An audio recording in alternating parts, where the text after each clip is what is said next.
محمد يا رسول الله يا حبيب الله يا رسول الله يا حبيب الله يا نبي الله.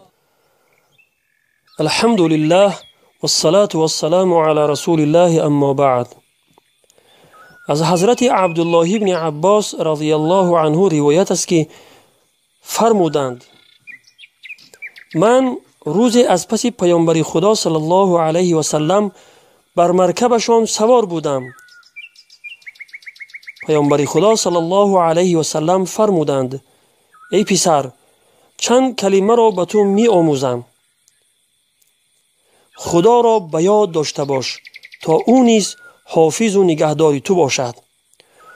مراقب اوامر خداوند باش تا در مقابل خود او را بیابی. یعنی فرموده های خداوند را بشناس و به آن عمل نما و از آنچه که خداوند باز داشته است پرهیز نما. هرگاه چیزی میخواهی از خدا بخواه و هرگاه یاری میجویی از خدا بجوی و بدان که اگر همه مردم جمع شوند که فایده به تو برسانند نمیتوانند مگر آنچه که خداوند برای تو مقدر کرده است و اگر همه مردم جمع شوند که ضرری به تو برسانند نمیتوانند مگر آنچه که خداوند برای تو مقدر کرده است.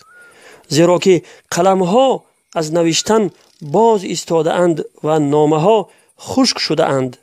یعنی آنچه که از تقدیر نیکی و بدی مخلوقات خداوند در لوح المحفوظ نوشته است تغییر و تبدیل نمی شود و هر نیکی و بدی که به انسان می رسد همه اش از تقدیر الهی است و آن هرگز تغییر نمی یابد. روایت ترمذی. ای اسلام ای دین جاودان ای راحت پر جود و توان دور است و اندیشه بدان پاینده هستی و جاودان.